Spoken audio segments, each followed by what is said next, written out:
Hola, buenas tardes. Creo que sí, aquí está agarrando la conexión. Buenas tardes, bienvenidos a otro live de preguntas y respuestas en torno a la salud, a la alimentación y el estilo de vida. Muy contenta de estar por aquí. Tenía como un mes perdida por Instagram. Creo que los dos últimos live que hice fue por YouTube. Pero bueno, ya estoy aquí de nuevo. Este live va a quedar grabado en mi canal de YouTube, por supuesto. Así que bueno, muchísimas gracias a todas las personas que se vayan conectando sobre la marcha a partir de que vaya siendo pues la dinámica, como todos los miércoles. Pero bueno, aquí antes de comenzar, mostrarles un poquito el atardecer. Aquí ya está gris, que se viene la lluvia fuerte, pero por aquí ya hay un atardecer espectacular. Y me encanta porque por mi trabajo normalmente yo estoy 1 hora y media, 2 horas o hasta más fuera todos los días. Yo he hecho que eso sea posible, pero hoy ha sido un día muy agitado y he estado mucho tiempo en el consultorio, etcétera. Pero bueno, hay que aprovechar estos momentos que son únicos mientras hago dos cosas que me gustan, que es responder preguntas, hacer live a que aporten valor y a la vez estar al aire libre. Como todos los miércoles, voy a comenzar contestando las preguntas que me dejaron los miembros de la comunidad privada de WhatsApp y luego lo que dejaron en la cajita de preguntas de Instagram, y sobre la marcha todas las dudas que les surjan los pueden colocar aquí en el chat o pueden ingresar al icono de pregunta y dejarla por allí. Yo la voy a ver. Entonces, bueno, vamos a comenzar para aprovechar el tiempo. Carmen, ella me dice que tiene una enfermedad autoinmune del hígado. Es como una hepatitis autoinmune. Y bueno, ha logrado controlar su GGT, aunque esa no es la principal enzima hepática. Pero bueno, es una de las tantas, con alimentación, con un medicamento, etcétera. Pero que ahora ella quiere retirar sus amalgamas dentales de mercurio y que tiene mucho miedo en hacerla. Me pregunta que si lo recomiendo o no lo recomiendo. Y fíjate tú. A ver, si son muchas amalgamas de mercurio, yo sí te recomiendo que lo hagas, pero toma en cuenta que cuando tú movilizas o sacas metales pesados del cuerpo, tú corres el riesgo de que haya absorción, ¿ok? Aunque es raro porque, bueno, ahorita hay muchos profesionales de la salud, hay muchos odontólogos funcionales. Tienes que tratar de buscarte uno que siga el protocolo SMART, que es un protocolo que se ha creado, está en la Comunidad Europea y algunos en Latinoamérica. Ese protocolo hace que la extracción de mercurio sea segura, tanto para el paciente como para el que lo está quitando. Hacen como es como un bloqueo y lo hacen de una forma muy segura. A veces lo hacen completa utilizando un líquido, no recuerdo. Yo tengo un paciente odontólogo que más o menos me comentó, pero tienes que asegurarte que la persona maneje el protocolo SMART y que tenga pues todas las herramientas necesarias para hacer esa extracción. Por otro lado, siempre se corre el riesgo, ¿ok? De que pase algo o que te caiga en la piel o por inhalación, etcétera. Entonces, cuando yo voy a sacar metales pesados del cuerpo, mi hígado tiene que estar en muy buenas condiciones porque él es el órgano filtro principal, ¿ok?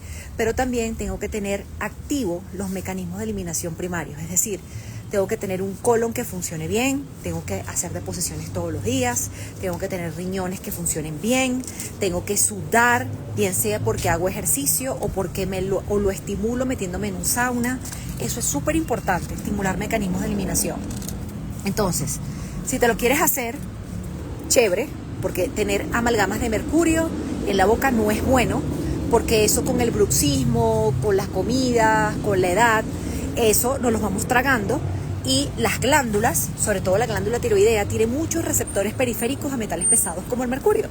Eso puede generarte otra autoinmunidad, ¿ok? O puede irse al cerebro, o puede irse a articulaciones, o puede irse a ovarios. Vuelvo y repito, las glándulas del cuerpo tienen receptores periféricos a metales pesados. Entonces, es una buena idea que lo hagas de la mano de un profesional que tenga el conocimiento del protocolo SMART, ¿ok? Y luego de eso, pues asegurarte que le estás dando el apoyo al hígado, bien sea con cardo mariano, yo te lo recomiendo en extracto, que hagas ultrabaños de sauna, que de repente puedas incorporar binders. Binders son vamos a decir, suplementos que tengan varios componentes que te ayuden a quelar, como por ejemplo carbón activado, clorela, zeolita, selenio, ¿entiendes?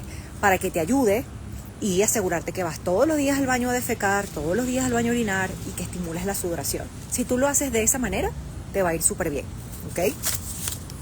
Vamos con Ana María Landazuri. Ajá, ella me pregunta, porque ella estuvo en la clase del domingo, en la clase final del reto, y ella me pregunta, o sea, mejor dicho, me dice que le explique que cómo debe hacerse mensualmente el tema de los ayunos en la menopausia. Ese día domingo yo les expliqué a las chicas que estaban en el reto, tanto en perimenopausia como en menopausia, que es importante, número uno, entender que si tú todavía tienes un ciclo menstrual, tienes que entender que eres cíclica. Entonces, uno no puede ayunar igual en la fase folicular que, por ejemplo, en la fase ovulatoria, que en la fase lútea temprana o que cuando uno está previo a la regla, ¿ok? ¿Por qué? Porque es muy importante no hacer lo mismo, sobre todo cuando, por ejemplo, uno está haciendo construcción hormonal. Por ejemplo, en la fase folicular, sí es verdad que uno ovula un día, pero de acuerdo a la extensión del ciclo de la mujer, hay algunas que ovulan el día 12, algunas el día 13, algunas el día 14, algunas el día 15, o hay otras que no ovulan porque el cuerpo no tiene las herramientas para hacerlo o están bajo mucho estrés. Entonces eso es importante. Entonces en esa fase ovulatoria, en donde se hace construcción para que haya un pico de estrógeno, se reviente un folículo, ¿verdad?, del ovario y bote el óvulo, ¿ok?, que va a ser fecundado, entre comillas, y que haya producción de progesterona. Allí se necesita abundancia, seguridad, tranquilidad. Entonces allí no se pueden hacer la misma cantidad de ayunos en cuanto a horas que de repente en la fase folicular, que es del día 1 del sangrado al día 10, ¿ok? Y lo mismo ocurre la semana previa a la regla, que es la fase lútea tardía. Allí el cuerpo necesita construir progesterona. De hecho, es allí donde se hace el pico de progesterona. Si yo hago un pico de cortisol, o hago ayunos muy largos, o hago una restricción muy larga y pongo el cuerpo en emergencia y no le doy la señal al cuerpo de abundancia, esa progesterona no se va a construir. Entonces puede ser que no vea regla ese mes, ¿ok?, o que el sangrado sea muy poquito y comienzan los desbalances. Entonces eso es súper importante para la mujer en etapa fértil, en perimenopausia, que es cuando comienzan las fluctuaciones hormonales, pero también en la menopausia.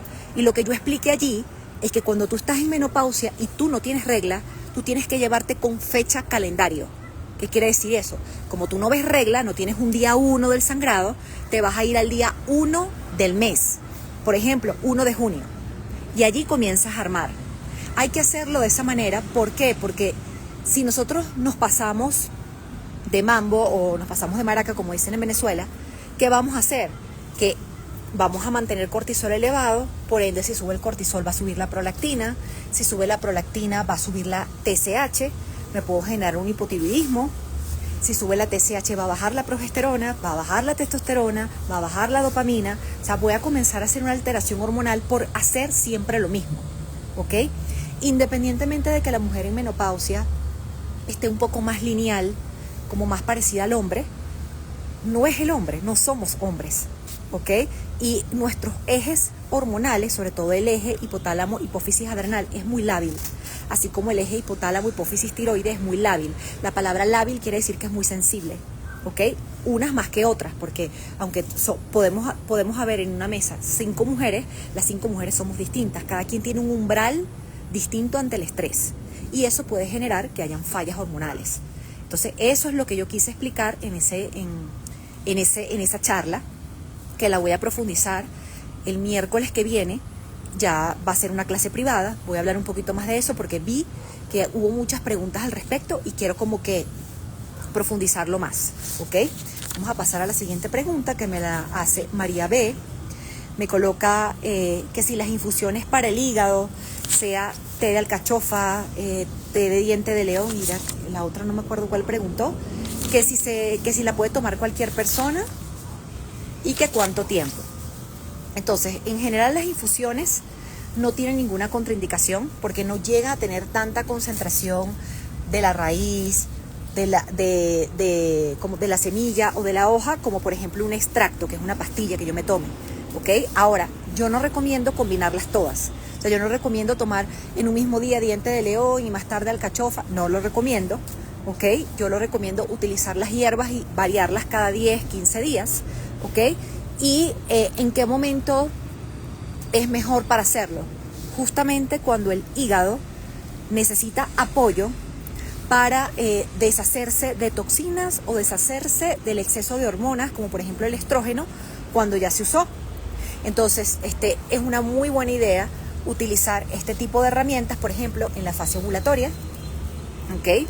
En donde se hace el pico de estrógeno y ya luego de eso, pues, el hígado tiene que inactivar ese estrógeno y lo tiene que, como decir, desechar a través del intestino, gracias al estroboloma, y botarlo vía bilis, vía heces fecales, ¿ok? Y que eso no vuelva a recircular.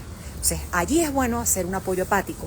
Y también, que es un tiro al piso, siempre esa recomendación se la doy a todas mis pacientes, sobre todo las que tienen marcado síndrome premenstrual.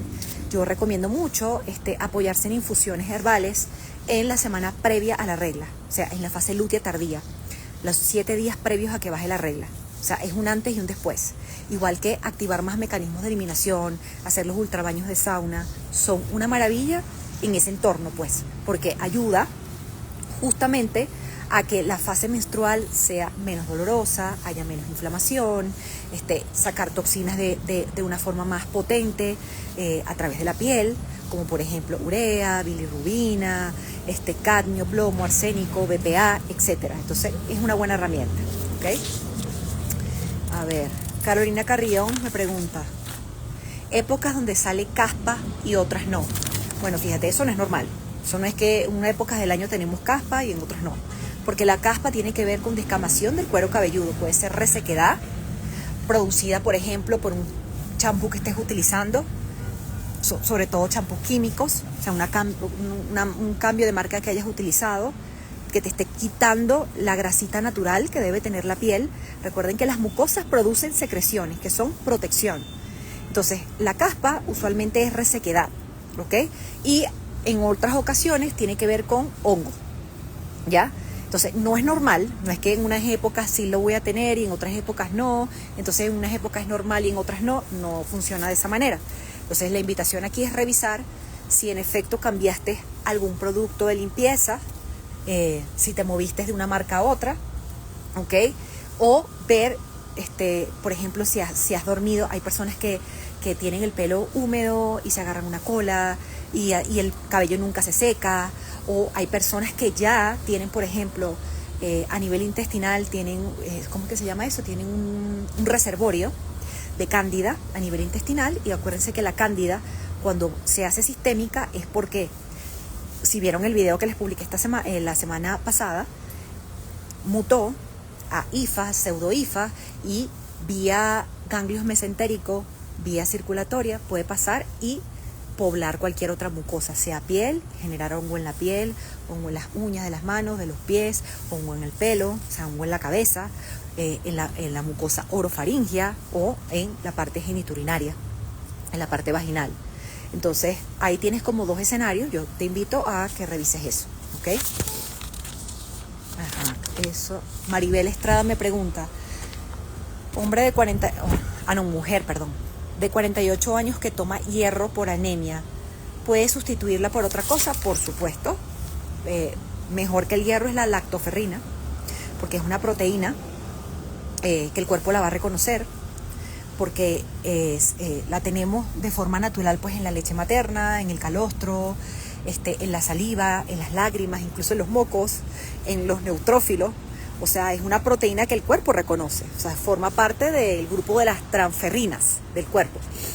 Y tiene como una fijación de unirse al hierro que está libre en el cuerpo. Y mejora el metabolismo del hierro, pero no se queda allí nada más, sino que aparte de mejorar el metabolismo del hierro, mejora el comportamiento del sistema inmunológico, es decir, inmunomodula, baja los marcadores inflamatorios, evita que el hierro se vaya a tejidos donde no nos interesa que esté, como por ejemplo en el cerebro, que recargue el hígado, por ejemplo, o que recargue articulaciones, sino que esté donde tiene que estar. También hace que, por ejemplo, como aumenta, por ejemplo, el almacenamiento de que es la ferritina, que es el almacén de hierro en el hígado. También ayuda a que ese hierro no sea utilizado por patógenos, como por ejemplo los parásitos, o el biofilm de la cándida, o las proteolíticas. Entonces, tiene múltiples funciones en el cuerpo, más allá de mejorar el metabolismo del hierro, y no genera malestar gástrico, ni meteorismo, ¿ok? Ni sabor metalizado en la boca. Entonces, con los ojos cerrados, ante una anemia ferropénica importante, yo soy más partidaria de utilizar lactoferrina, ¿ok? Ajá. Mercy me pregunta, niños de 10 a 12 años pueden tomar vitamina C, vitamina zinc, vitamina D de adultos en su dosis, por supuesto, sobre todo si el niño está inmunosuprimido, es decir, tiene niveles de vitamina D muy bajitos, tiene gripes a repetición. Obviamente esa triada de vitamina es espectacular, a dosis importante, pero bueno, con los niños se utiliza la dosis por kilo de peso, ¿ok?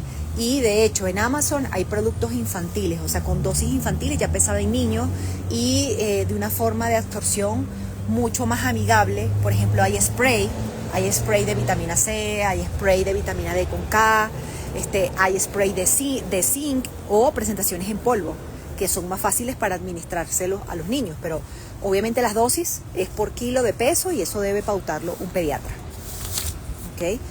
Janeline me pregunta que ella tiene taquicardia y el pulso en reposo le sube a 110 estando en descanso, que ella se hizo un estudio del corazón y todo le salió bien, que tiene 49 años y está en menopausia. ¿Qué puede ser? Bueno, muy fácil, eso habla de descenso estrogénico, ¿ok? Los estrógenos son los que se encargan, por ejemplo, de darnos a las mujeres salud cardiovascular. Por eso es que las mujeres tienen menos eventos cardiovasculares que los hombres, hasta que se llega a la menopausia. Entonces, sí está relacionado con la caída de los estrógenos, porque los estrógenos participan en la salud de la pared del endotelio, ¿ok? El endotelio es la capa íntima de las arterias, ¿ok? Entonces, cuando los estrógenos caen, ese endotelio pierde flexibilidad, comienza a ponerse más rígido y es como una manguera. Imagínense que yo estoy regando un jardín con una manguera. Si la manguera es flexible, obviamente por allí corre el agua sin ningún problema.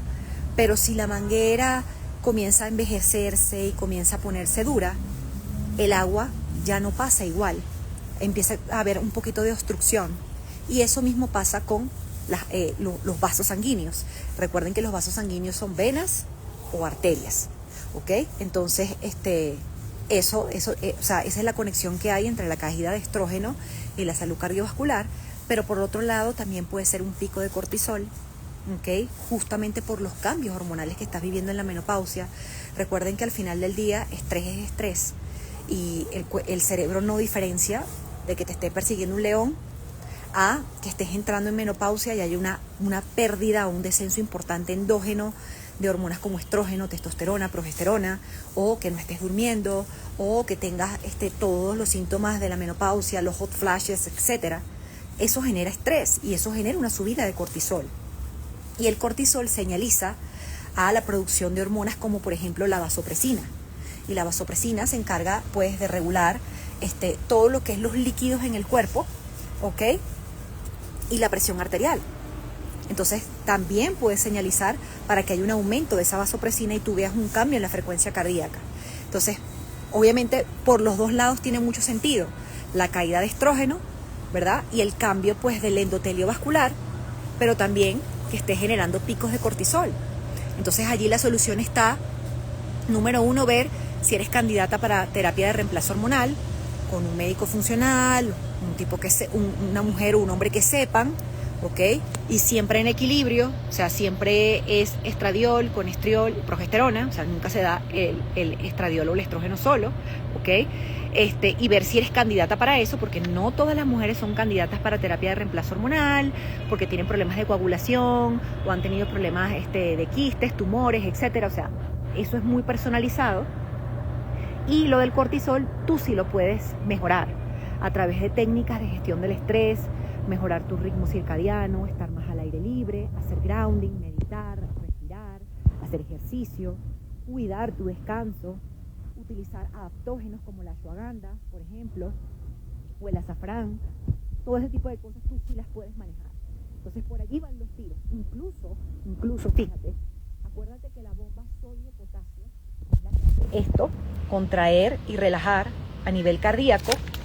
¿Quién lo dirige? Lo dirige el magnesio.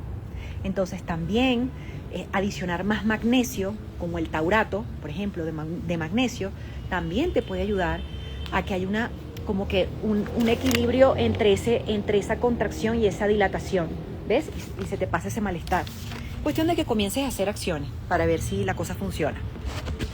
Tania me pregunta, ¿qué puedo tomar si voy a viajar a un clima frío para no enfermarme? Me habló de un medicamento que ya se tomaba, etc. Fíjate, en teoría tú no deberías tomar nada, porque si tú tienes hábitos correctos, ¿ok? Los hábitos que yo siempre hablo por aquí, los que trabajamos en el reto, que es la correcta alimentación, la hidratación, el movimiento, la gestión del estrés, la exposición al aire libre, etc., tú deberías tener un sistema inmunológico robusto. ¿Por qué? Porque estás cuidando tu intestino, ¿ok? Ahora bien, suponiendo que sea un clima súper rudo, es decir, tú estás viviendo en una temperatura de 30 grados centígrados y te baja menos 10, ¿verdad? Obviamente los cambios fuertes de temperatura te van a subir el cortisol. Y si ya tú tienes el cortisol elevado, el exceso de cortisol apaga el sistema inmunológico y te enfermas. Entonces, ¿qué puedes hacer allí? Bueno, puedes tomar vitamina C. Por ejemplo, si tú normalmente tomas 1 gramo de vitamina C al día, te puedes ir a 3, 4, hasta 5 gramos según tolerancia gástrica, que no te dé diarrea, ¿ok? Puedes hacer una carguita de vitamina C una semana antes de viajar para que te vayas preparando y durante el viaje. Igual con zinc, en torno a 30, 50 miligramos de zinc. La vitamina D, ojalá tengas buenos niveles, pero si no te puedes ayudar con vitamina D3 con K2, ¿verdad? Y otro suplemento que a mí me gusta mucho, que yo trabajo con mis pacientes, que ayuda mucho con las alergias y las gripes estacionales, sobre todo cuando se pasa de verano, cuando se pasa cuando se va a entrar la primavera, ¿ok? Y cuando se va a entrar el invierno, que son las 2 estaciones que más dan problemas. Yo trabajo mucho con quercetina. La quercetina es espectacular porque tiene un efecto natural antihistamínico, es decir, ayuda a que haya una mejor degradación de la histamina, ¿ok? Pero es antiinflamatorio, es antiviral, incluso antibacteriano. La quercetina de verdad que es muy noble, también puede ayudarte, ¿ok? Pero bueno, son cosas que uno utiliza circunstancialmente como para ayudarte a inmunomodular. Pero vuelvo y repito, y bueno, y siempre lo voy a decir, se lo dije en el reto, lo dije por las stories, siempre lo digo en todos los videos y en los live, ningún suplemento va a sustituir hábitos. Es imposible. De hecho, yo conozco personas que toman más de 20 suplementos, pero no le prestan atención a los hábitos porque piensan que con los suplementos ya tienen y no tienen resultados. De hecho, están peor. Entonces, que les quede ese mensaje siempre. Ningún suplemento va a sustituir el poder que tienen los hábitos básicos. Lo que como, cómo me muevo, cómo me hidrato, cómo duermo, cómo gestiono el estrés y cómo tengo mi ritmo circadiano. Y en el ritmo circadiano es la exposición a la luz, ¿verdad? También la exposición oportuna a la oscuridad y los horarios de alimentación. Eso es súper importante, ¿ok? Ajá. Luca me dice que que tuvo la TSH alta y la prolactina alta y que le dieron medicación por 3 meses, 25 miligramos de levotiroxina. Y me pregunta que qué exámenes se puede hacer para constatar de que esos valores bajaron inmediatamente después de dejar las pastillas. Entonces, bueno, tienes que hacerte exactamente los mismos exámenes. Tienes que hacerte la TSH ultrasensible, o sea que es el mejor marcador, un laboratorio confiable. Tienes que hacerte la T3 libre, la T4 libre. Yo siempre me haría los anticuerpos, siempre, ¿ok?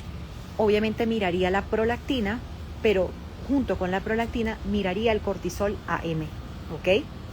Aquí es importante, casi nadie lo sabe, pero cuando tú te vas a hacer la prolactina, el ambiente tiene que estar controlado. ¿Qué quiere decir eso? 48 horas antes de hacerme ese examen, no puedo hacer ejercicio, no puedo haber tenido relaciones sexuales, no puedo haber tenido masturbación, no puedo haber tomado alcohol, tengo que dormir bien, tengo que estar calmado o calmada. Cuando llegue al laboratorio me siento 20 minutos, ¿ok? Para que me tomen la muestra.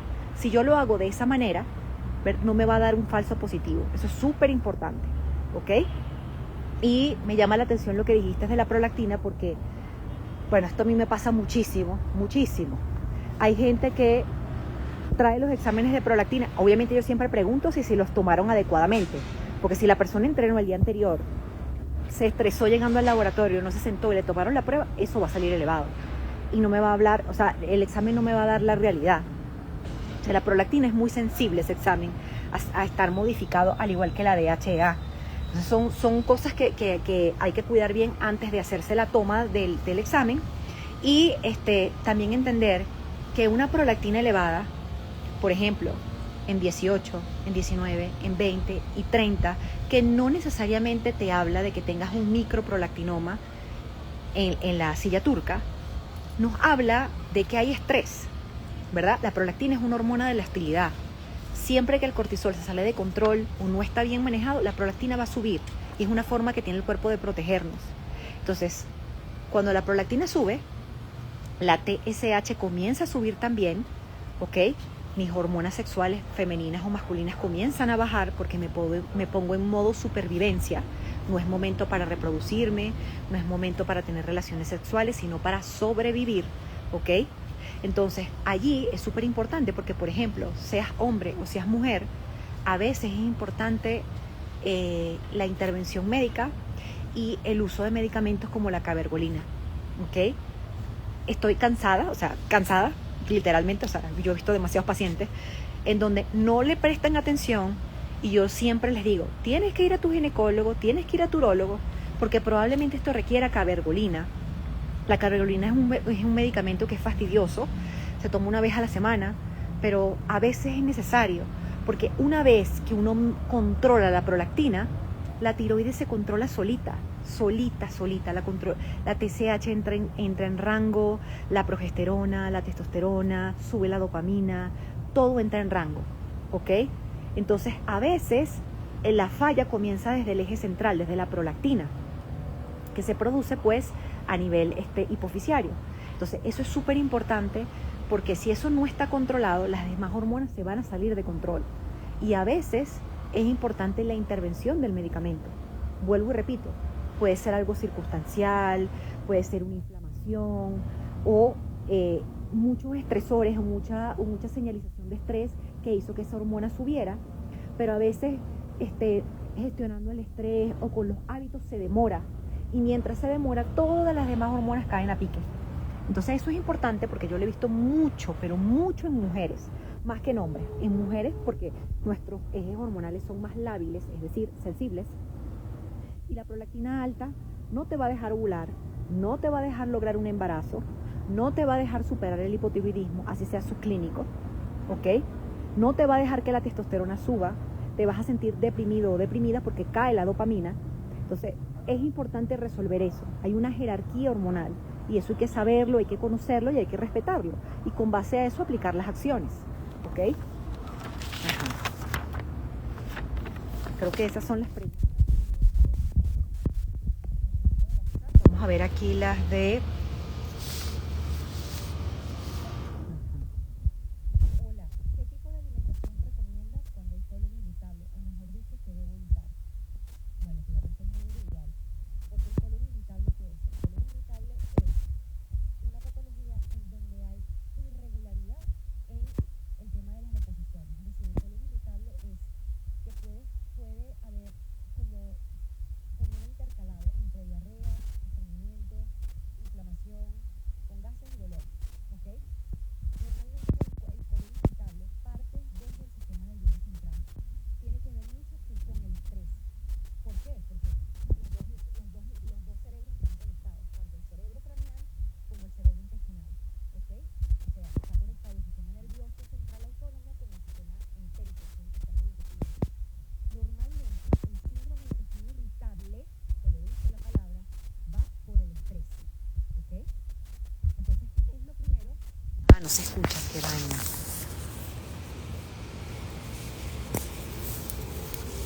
Coméntenme si se escucha ahora.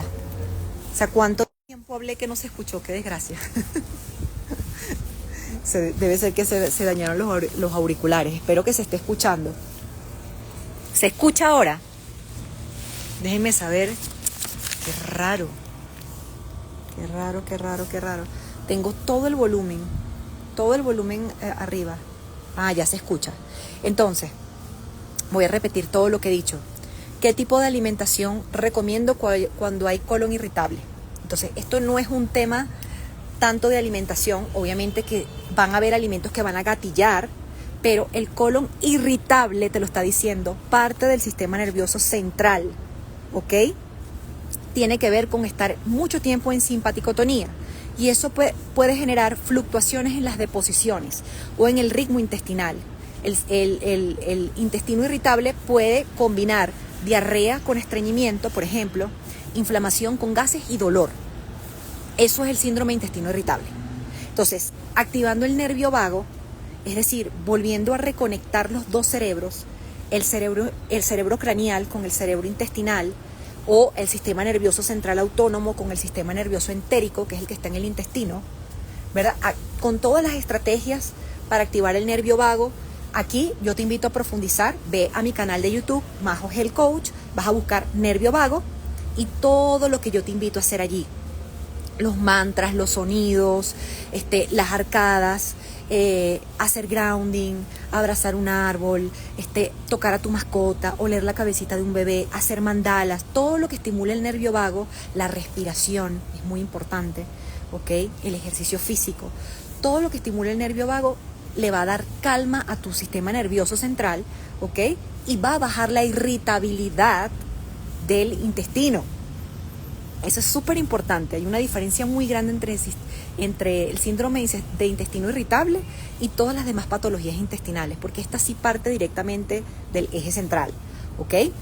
Obviamente, cuando estamos con brote, o sea, cuando estamos como desbordados de estrés, etcétera, hay alimentos que van a ser mucho más agresores, como por ejemplo el café, el chocolate, el picante, la páprica, incluso el jengibre. Parece mentira porque el jengibre es antiinflamatorio, pero en personas que tienen síndrome de intestino irritable les puede detonar más inflamación, ¿ok? La mostaza. Hay que tratar de consumir los alimentos cocidos, no crudos, ¿ok? Las cocciones suaves, al vapor y cosas así. Hay que tratar de no utilizar tantos condimentos, es súper importante. Cuando hay brote de intestino irritable es mejor consumir proteínas magras en vez de proteínas con más grasa, para hacérselo más fácil al intestino, ¿ok? Comer pequeñas cantidades y lo más importante es cumplir con el reposo gastrointestinal mínimo, que es de 12 a 14 horas a partir de la tarde-noche, para que se active el complejo motor migratorio y se limpie el intestino. Entonces, esas serían como que las recomendaciones que yo te daría, que son las que normalmente pues yo le doy a mis pacientes. Vamos a ver por aquí.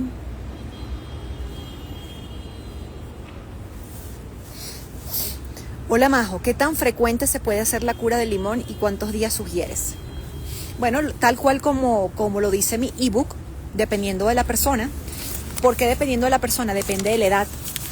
Mientras la persona sea más mayor, pues más hipocloridria tiene por edad, ¿ok? Simplemente porque se va perdiendo la funcionalidad y la producción de ácido clorhídrico, etcétera. Entonces, dependiendo de la edad, dependiendo de la cantidad de medicamentos que haya tomado, si la persona es polimedicada y por mucho tiempo. Yo he visto pacientes que han tenido 30 años, sin mentirles, tomando inhibidores de la bomba de protones. Y me ha tocado trabajar 2 y 3 meses la recuperación del ácido del estómago, ¿ok? ¿Para qué? Para que todo funcione bien, para que el proceso digestivo funcione bien. Entonces, el tiempo depende de la patología, depende de la persona, depende de la edad de la persona y de la sintomatología, ¿ok? Entonces, ahí no tengo como que ¿cómo decirte? Como un tiempo en específico. Va a depender mucho de la persona. En mi ebook yo les hablo de 15 a 30 días según sea el caso, pero bueno, aquí les acabo de decir, existen pacientes, ¿ok? Que a veces van mucho más allá de los protocolos y me ha tomado hasta 3 meses. Entonces, eso depende mucho de la persona. Vamos a ver la siguiente pregunta. ¿Se puede aumentar músculo en déficit calórico? Ya bajé 9 kilos. Bueno, si debe ser que eres nuevo o nueva siguiéndome. Yo no cuento calorías, esa es una tontera. Mi cuerpo no es una calculadora, ¿ok? Aquí lo importante o lo clave para ti tiene que estar el consumo proteico, que es la materia prima para construir músculo. Así sea que tu objetivo sea perder grasa, ¿ok? O ganar músculo, siempre se tiene que mantener, o sea, tu no negociable tiene que ser la ingesta proteica. No la puedes negociar. Eso tiene que estar mínimo en torno a 1.5 a 2 gramos por kilo de peso. Para preservar el músculo, si es que estás en pérdida de grasa y estás haciendo déficit calórico, que eso a mí no me gusta hablarlo, pero bueno, X, o estés en etapa de aumento. La proteína nunca se negocia, se mantiene, ¿ok? Esa sería la recomendación que yo te daría. Vamos a ver aquí. Hola Majo, recomendación para cólicos menstruales. Wow, para niña de 13 años, por favor. Lo mismo que acabo yo de hablar, corazón. Lamentablemente, 13 años, eso me habla de dominancia estrogénica. Eso es muy típico en adolescentes que se desarrollan o niñas que se desarrollan a muy temprana edad. Probablemente tenga mucho tejido adiposo, ¿ok? O coma muy mal y que eso genere picos de glucosa y por ende picos de insulina. La insulina va a aumentar el conteo de estrógenos, pero no los estrógenos buenos, sino los estrógenos inflamatorios, que es la estrona. Y eso hace que haya mayor síndrome premenstrual. También a los 13 años el eje está muy inmaduro. Probablemente esta chica está viendo descamación, regla, pero no está ovulando. Si no ovula no hay progesterona y la progesterona equilibra el estrógeno, ¿ok? Eso es muy común que pase en esas edades. Entonces allí la intervención es alimentación, llevarla a una alimentación antiinflamatoria. Y siempre, yo por ejemplo ese tips creo que lo he dado, una semana antes de la menstruación, sobre todo si lleva el registro con alguna aplicación o algún calendario, es muy bueno que aumente el consumo de omega 3. Es decir, si se lo puede permitir, todos los días consumir algún pececito azul, como que un día sardina, otro día caballa, otro día arenque, otro día jaurel, otro día salmón, o sea, aumentar, o sea, pero conscientemente el omega 3 para bajar las citoquinas proinflamatorias, como las prostaglandinas, que son las que generan el dolor. Una semana antes, aumentar, por ejemplo, las sesiones de sauna, la hidratación, tomar estos tecitos que hablamos, sobre todo el diente de león es espectacular para combatir el síndrome premenstrual, hacer grounding, estar fuera. Todos estos consejos van a ayudar a bajar el síndrome premenstrual. Pero vuelvo y repito, pues ahí hay que mirar mucho los hábitos, porque eso no está bien. O sea, la gente lo está normalizando, pero no es normal tener cólicos. O sea, la regla obviamente se siente. Uno siente cuando le va a bajar, ¿sabes? Uno se siente como más sensible, como más bajito de melodía, se siente un poquito de inflamación en el vientre, pero no debe ser algo que te inhabilite, que no te deje pararte, que esos cólicos, porque yo lo veo y lamentablemente hay gente que deja de ir al colegio, deja de ir a la universidad, deja de ir a trabajar, no nada más por los cólicos, sino por toda la sintomatología que va unida, las náuseas, el vómito. Hay mujeres que se desmayan, las migrañas, se tienen que poner fomentera, eso unido a los sangrados que son impresionantes, se traspasan la ropa, eso no es normal, ¿ok? Otro tip de abuelita puede ser el uso de fomentera, y ahí sí es importante utilizar estos, creo que se llaman Made Pack, no recuerdo cómo se llaman, que vienen con aceite de castor, que eso sí es interesante para bajar la inflamación del útero, ¿ok? Eso sí lo recomiendo yo para los cólicos y no tiene contraindicación ni nada de eso. Entonces, bueno, ahí te acabo de dar varios tips para que se mejore el entorno para bajar el síndrome premenstrual, ¿ok? Vamos a ver por aquí. ¡Ay!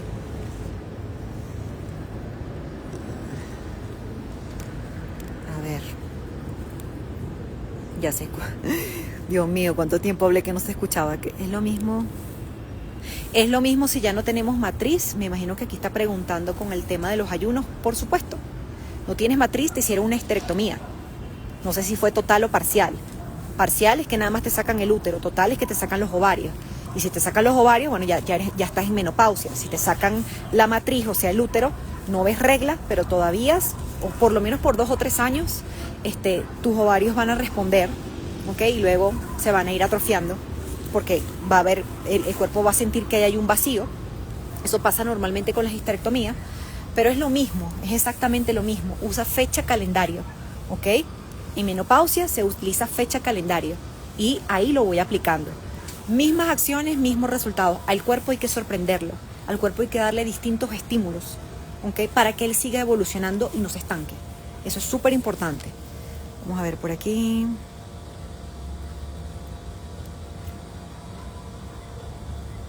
Hola Majo, ¿por qué puede haber olor en las axilas en una niña de 7 años?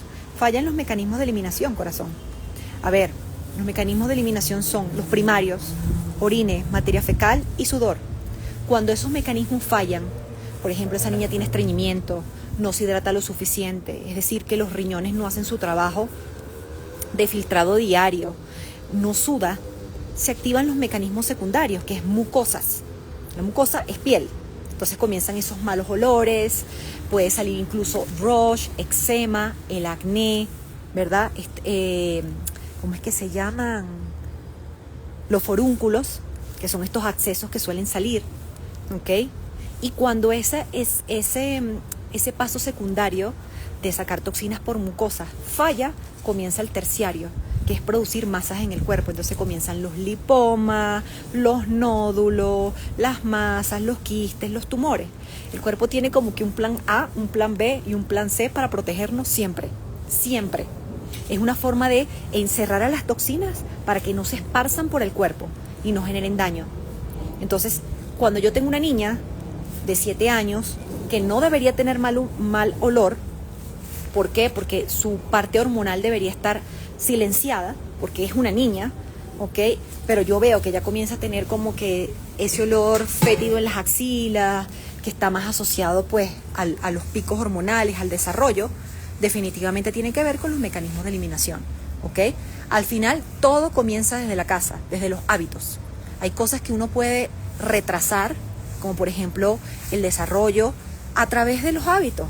O sea, cuidando lo que como, evitando los senoestrógenos, es decir, los estrógenos que vienen de afuera, de los cosméticos que utilizo, los productos de limpieza, los plásticos, porque los BPA pueden mimetizar hormonas, por ejemplo, las hormonas que vengan, por ejemplo, lo que yo siempre les he dicho, evitar caseína A1, lácteos y derivados de la vaca, esa vaca genéticamente modificada.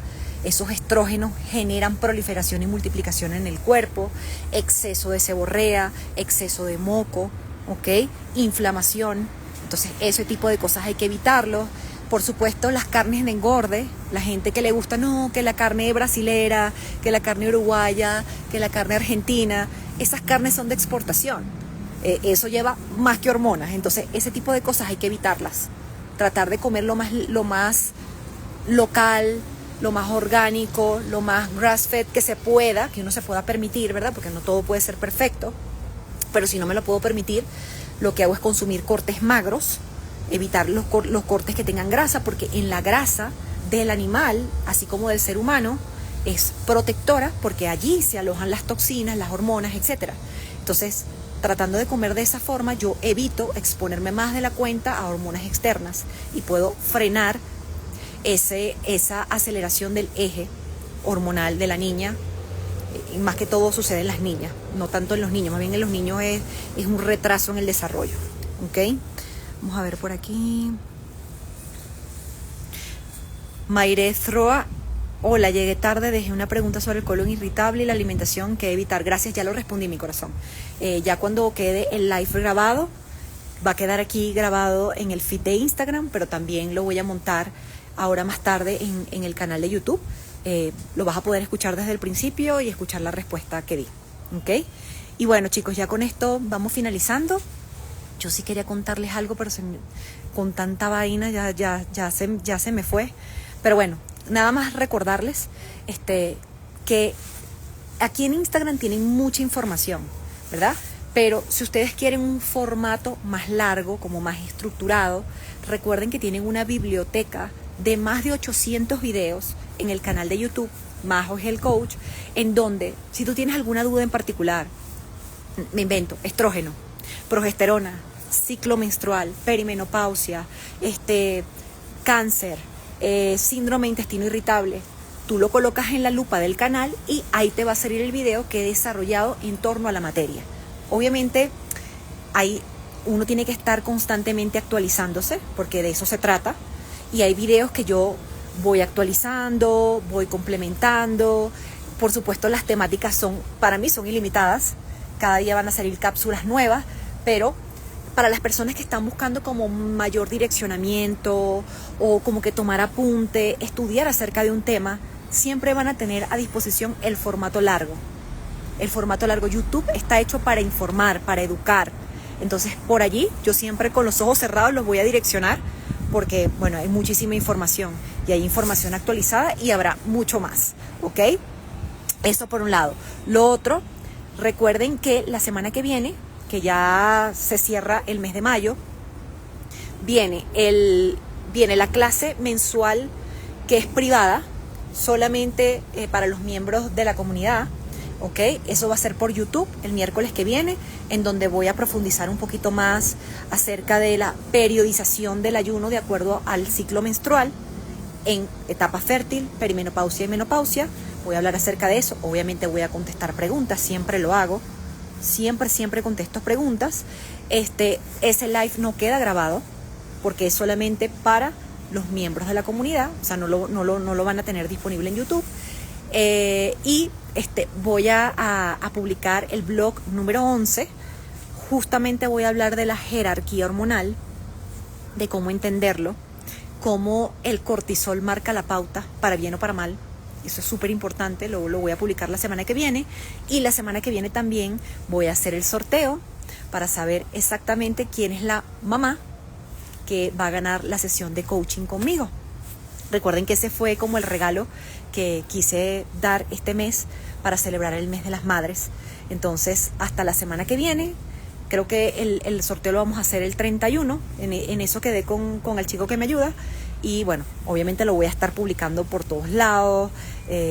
Muy contenta para poder otorgar esa sesión, que sé que va a ayudar mucho a la persona, porque bueno, es una conversación con propósito, es una conversación en donde yo te doy tips, sugerencias y herramientas para que puedas hacer cambios, obviamente de manera muy general, pero obviamente sé que va a funcionar porque estos tips a veces pueden redireccionar cosas que estás haciendo que a lo mejor piensas que las estás haciendo bien y no es así, y te pueden ayudar a mejorar, ¿ok? Entonces, bueno, estén súper atentos con eso, porque sin falta eso se viene la semana que viene. Entonces ya saben, semana que viene, clase mensual exclusiva para la comunidad, blog número 11, hablando de la periodización del ayuno y el sorteo de la sesión de coaching para la madre, ¿ok? Entonces, bueno, chicos, con eso me despido. Les deseo que tengan una bonita tarde-noche de miércoles y bueno, nos seguimos viendo por esta vía. Recuerden que va a quedar grabado aquí en el feed de Instagram y esta noche en YouTube para que las personas pues lo puedan ver en diferido, tomar nota, escuchar las respuestas a sus preguntas, etcétera. Así que bueno, cuídense mucho y nos vemos con el favor de Dios la semana que viene.